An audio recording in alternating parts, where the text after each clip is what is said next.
예수님께서 부활하신 뒤에 오순절에 이제 승천하시는데, 승천하시기 전에 이 땅에서 약 며칠 동안 계셨어요?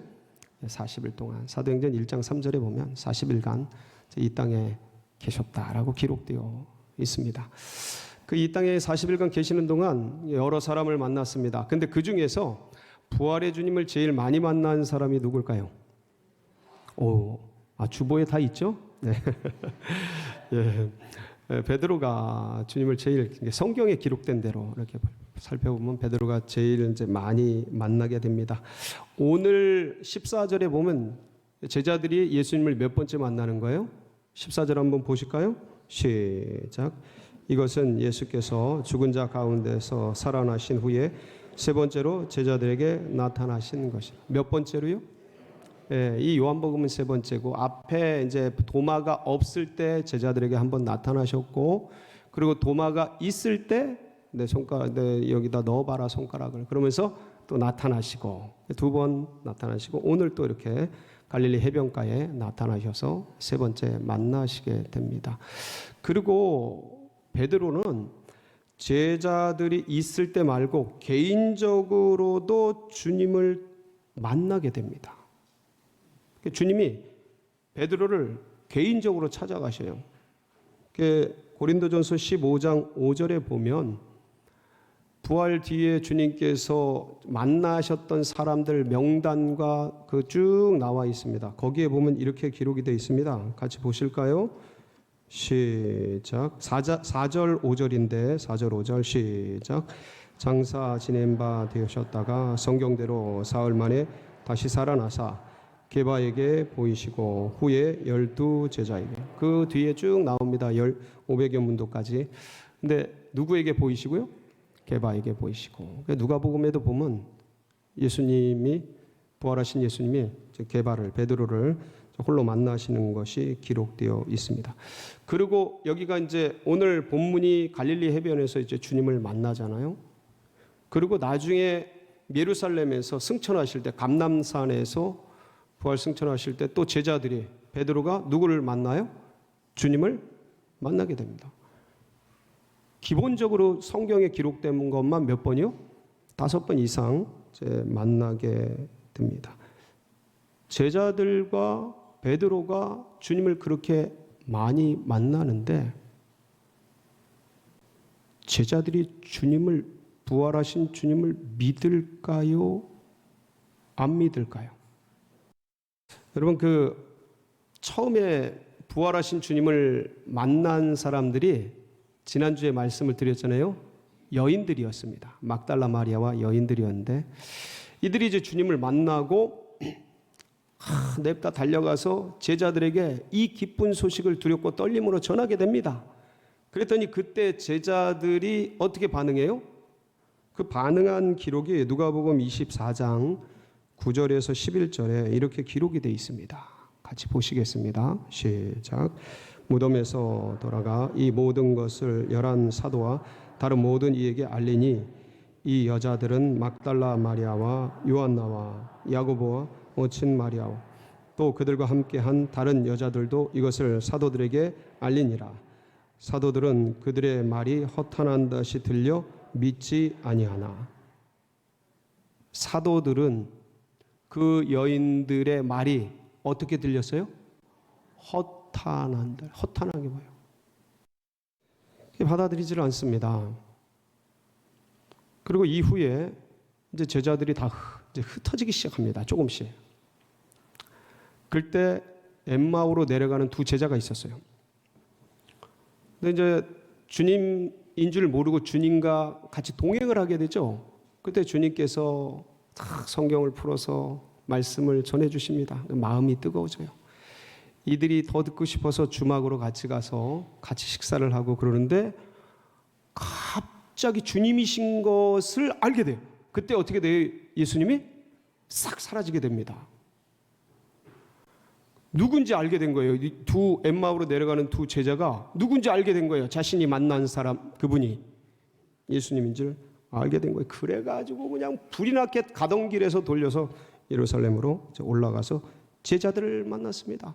그래서 이 소식을 전해요. 믿을까요? 안 믿을까요? 예, 그 결과가 누가복음 24장 33절에서 41절에 자세하게 기록이 되어 있습니다. 한번 같이 보실까요? 시작. 곧 그때로 일어나 예루살렘에 돌아가 보니 11 제자 및 그들과 함께한 자들이 모여 있어 말하기를 주께서 과연 살아나시고 시몬에게 보이셨다 하는. 자, 누구에게 보이셨다? 이게 먼저 개인적으로 보이신 거예요. 자, 그 다음에 두 사람도 길에서 된 일과 예수께서 떡을 떼심으로 자기에게 알려지신 것을 말하더라. 이 말을 할 때에 예수께서 친히 그들 가운데 서서 이르시되 너희에게 평강이 있을지어다 하시니 그들이 놀라고 무서워하여 그 보는 것을 영으로 생각하는. 뭐로 생각하는지라? 영으로 생각하는 거예요. 지금 실제가 아니고 환상이다, 영이다 이렇게 생각하는 거예요. 그랬더니 예수님이 38절 시작. 예수께서 이르시되 어찌하여 두려워하여 어찌하여 마음에 의심이 일어나느냐. 내 손과 발을 보고 나인 줄을 알라. 또 나를 만져보라. 영은 살과 뼈가 없으되 너희 보는 바와 같이 나는 자, 영은 뭐가 없어요? 살과 뼈가 없으되 부활하신 예수님은 나는 살과 뼈가 있다. 여러분, 부활체는요 살과 뼈가 신기한 겁니다. 있는데 이런 데를 막, 이런 벽을 막 어떻게 해요? 통과해요. 지금 그렇게 나타나신 거예요. 그러니까 이게 이 땅의 물체가 아니에요. 우리가 알고 있는, 인간이 알고 있는 그런 물체가 아니에요. 아주 신묘막직한 거예요. 그 살과 뼈를 이렇게 만질 수도 있는데 없어질 수도 있어요. 왜냐하면 벽도 들어가는데 이 손 같은 거에, 인간의 손 같은 거에 못 지나가겠습니까? 이게 아주 신묘한 부활체셔요. 몸이 있어요. 자, 그리고 그 뒤에 살과 뼈가 있느니라. 자, 40절 시작. 이 말씀을 하시고 손과 발을 보이시나 그들이 너무 기쁨으로 아직도 믿지 못하고 놀랍게 여길 때 이르시되 여기 무슨 먹을 것이 있느냐.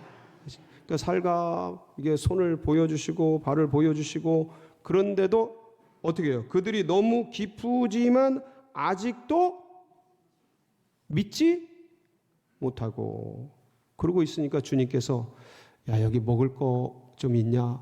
생선을 가져와요. 거기서 드셔요. 부활체도 먹을 수 있습니다. 복음입니다. 할렐루야. 복된 소식입니다. 자, 그런데 주님이 지금 뭐 하시는 거예요? 하도 안 믿으니까 나타나셔서 손, 발 다 보여주시고, 그래도 믿어요? 안 믿어요? 안 믿으니까 지금 뭐 하시는 거야? 음식 좀 가져와라. 그리고 거기서 드시면서 보여주시는 거예요. 그래도 믿어요? 안 믿어요? 우리 마태복음 28장 16절 17절 한번 보시겠습니다. 시작. 11 제자가 갈릴리에 가서 예수께서 지시하신 산에 이르러 예수를 배웠고 경배하나 아직도 의심하는 사람들이 있더라. 도마만 의심한 게 아니죠. 아직도 의심하는 사람들이 있더라. 이게 이런 상황 속에서 그러니까 제자들과 베드로가 만나도 받아들이질 않는 거예요. 이런 상황 속에서 주님이 오늘 갈릴리 해변에서 제자들을 또 만나시는 겁니다. 그래서 주님께서 당부하신 게 뭐냐면, 주님이 이렇게 얘기를 해도 얘네들이 다 부인할 것을 아셨기 때문에 계속해서 베드로와 제자들에게 얘기했던 것이, 내가 다시 살아나면 갈릴리로 먼저 가리라. 우리 갈릴리에서 다시 만나자. 기억나시죠? 마태복음 26장 31절 32절 같이 한번 보실까요? 시작. 그때 예수께서 제자들에게 이르시되 오늘 밤에 너희가 다 나를 버리리라. 기록된 바 내가 목자를 치리니 양의 떼가 흩어지리라 하였느니라. 그러나 내가 살아난 후에 너희보다 먼저 갈릴리로 가리라. 마태복음 28장 10절 같이 봅니다. 시작. 이에 예수께서 이르시되 무서워하지 말라. 가서 내 형제들에게 갈릴리로 가라 하라. 거기서 나를 보리라 하시니라. 이러면서 계속 갈릴리에서 만나자. 갈릴리로 가리라. 내가 부활 후에 갈릴리로 가리라. 거기서 만나자. 계속 얘기하십니다. 왜 갈릴리일까요? 왜 갈릴리일까요? 갈릴리는 제자들의 고향입니다. 그리고 거기서 누구를 처음 만났어요? 예수님을 처음 만났어요. 영적인 고향이기도 해요. 신앙이 형성된 곳이기도 해요. 그러니까 잘 보세요. 주님의 죽으심과 그리고 부활, 그리고 이 갈릴리와 제자들 사이에는 뭔가 뗄래야 뗄 수 없는 관계성이 있는 거예요. 그러니까 제자들은요, 예수님이 이 예루살렘에서 죽을 줄은 상상도 하지 않았어요. 계속 주님이 경고하시는데, 예고하시고 이번에 올라가면 죽을 거다 이 얘기를 하시는데, 제자들은 단 한 번도 그런 생각을 해본 적이 없어요. 듣지를 않았어요. 이번에 올라가면 우리 주님이 로마를 쫓아내고 이스라엘을 회복하고 다윗의 왕국을 일으키리라 그러면서 정치적이고 경제적인 문화 사회적인 그런 모든 권세를 회복시키고 좌의정 우의정 오른팔 왼팔 그 할 것에 꿈 같은 그런 기대를 가지고 있었지, 예수님이 돌아가신다 이런 생각은 한 번도 해보질 않았어요. 그런 메시아상을 갖고 있지를 않았어요. 고난받는 메시아상을 기억도 하지 못했어요. 그런데 베드로와 제자들의 기대와는 완전히 반대로 주님이 어떻게 되셨어요? 십자가에 달려서 자기들 눈앞에서 돌아가셨어요. 그러니까 부활의 주님이 살아나셨다는 게 놀랍기는 한데, 그런가 본데 이제는 그게 나하고는 무슨 상관이지? 내면에 너무나 깊은 상처와 자기가 저지른 일인데, 본인이 죄를 졌고 본인이 배신을 했고 본인이 부인을 했고 본인이 맹세하고 저주했는데, 그 스스로가 가진 정죄감, 자책감, 죄책감 이런 것들이 얽히설키 설켜서 주님께 민망해서 죄송해서 지가 자초해놓고 주님이 손을 내미는데 이게 깊이 안 다가오는 거예요. 주님이 부활하신 게 그래서 나하고 무슨 상관인데? 이렇게 누차 만나는데도 지금 내가 뭐를 해야 되는데?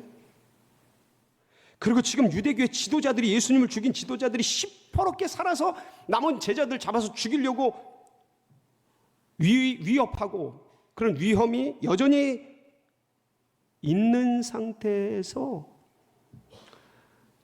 베드로가 제자들이 무엇을 해야 될지 모르는 거예요. 주님을 만났는데도, 부활의 주님을 수차례 만났는데도, 말로만 들은 게 아니라 손가락을 넣어봐라, 밥 좀 가져와 봐라, 나 살아있다, 나 살아있어, 나 영이 아니야.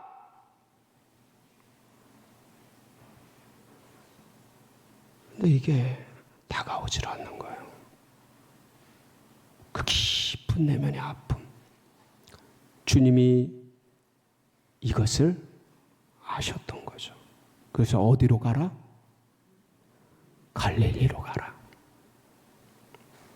갈릴리에서 만나자. 그 주님께서 지금 갈릴리에서 잡은 조반을 차리고 제자들과 같이 식사를 하고 베드로에게 묻는 겁니다. 시몬의, 요한의 아들 시몬아, 첫 번째 물으심은요, 비교급이에요. 네가 이 사람들보다 나를 더 사랑하느냐? 여러분, 이 말씀이요, 자세히 보면 어떤 면에서는 베드로와 제자들이 있는데, 베드로야, 네가 이 사람들보다 나를 더 사랑하느냐 하고 이렇게 공개적으로 묻는 것은 나머지 제자들에게 사실상 어떤 면에서는 하지 말아야 될 그런 일일 수 있습니다. 주님이 굳이 이렇게 하시는 이유가 있지 않겠습니까? 왜냐하면 이건 우리들끼리도 예의가 아니에요. 아무리 우리가 관계가 좋다 해도, 아니 여러 사람이 있는데 그 공개적으로 네가 나 사랑하느냐? 이 사람들보다. 그러면 이게, 이 사람은 신나겠죠. 나머지는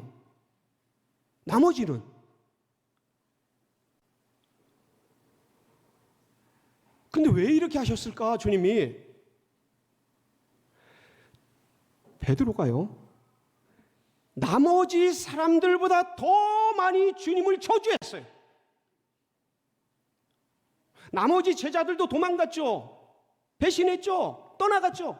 근데 베드로는 그거 다 하고 주님 모른다고 부인하고 거기다 맹세하고 저주까지 하고, 사람들 공개적으로 있는 데서 다, 그러니까 누구보다 더, 어떤 제자보다 더 많이 저주한 거예요. 부인한 거예요. 주님이 그것을 회복시켜 주시는 거예요.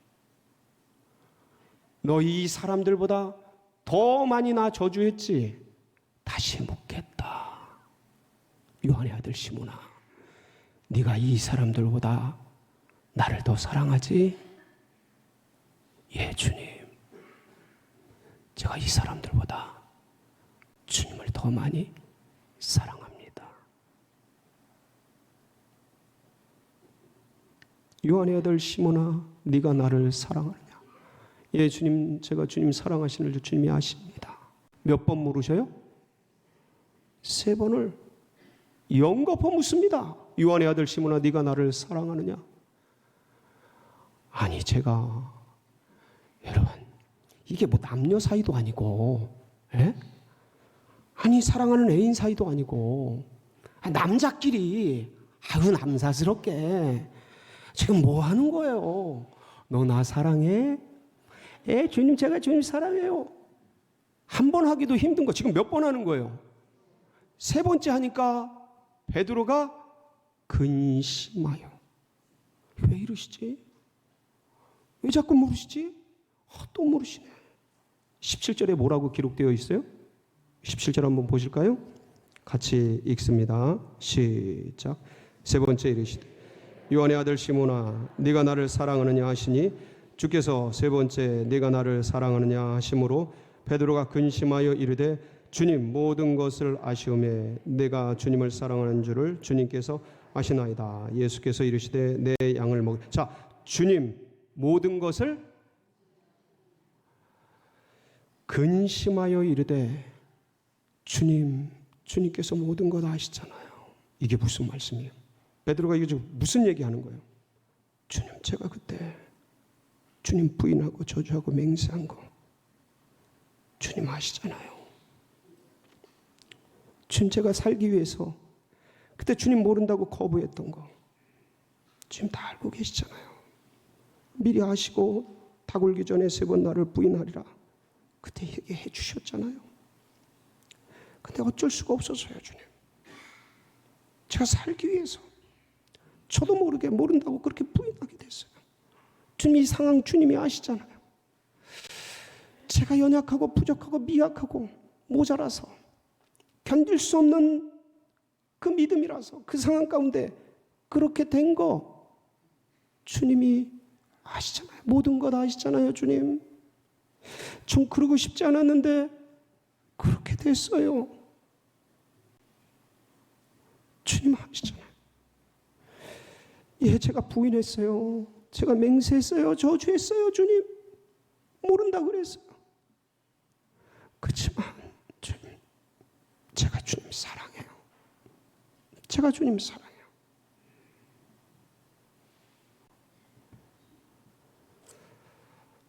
이 고백을 공개적으로 하게 합니다.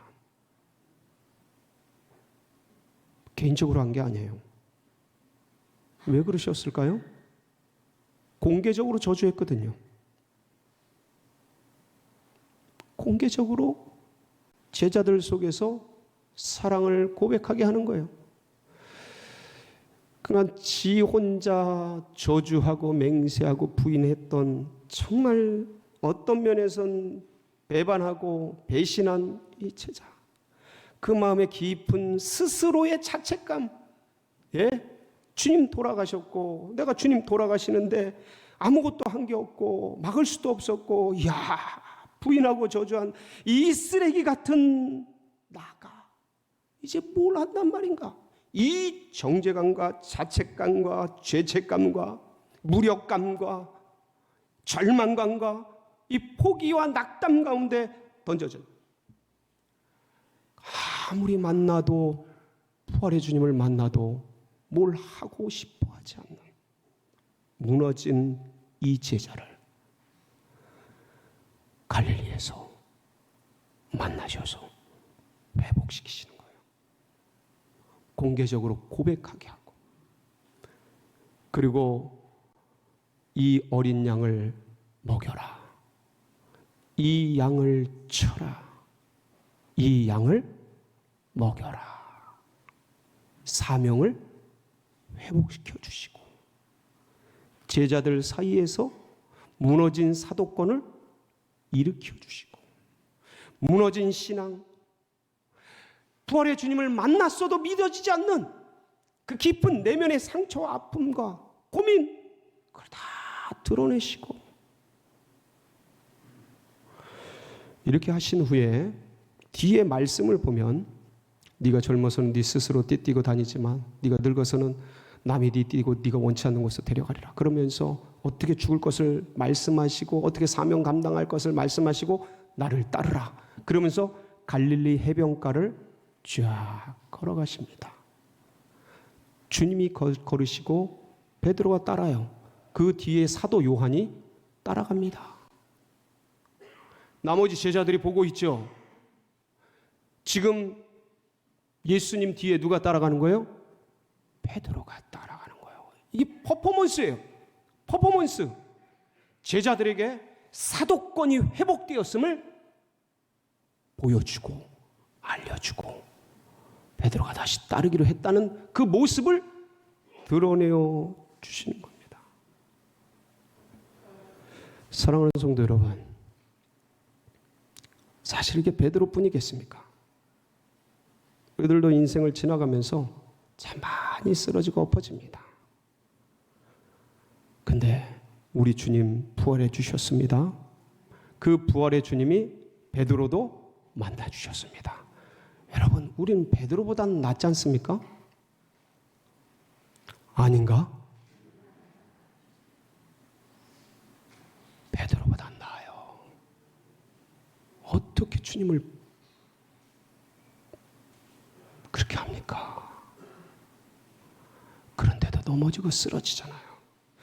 그런데 베드로도 찾아가신 우리 부활의 주님께서 오늘 이 시간 우리들 가운데 마음을 만져주시고 힘을 주시고 다시 살아갈 소망과 능력을 부어주실 줄 믿습니다.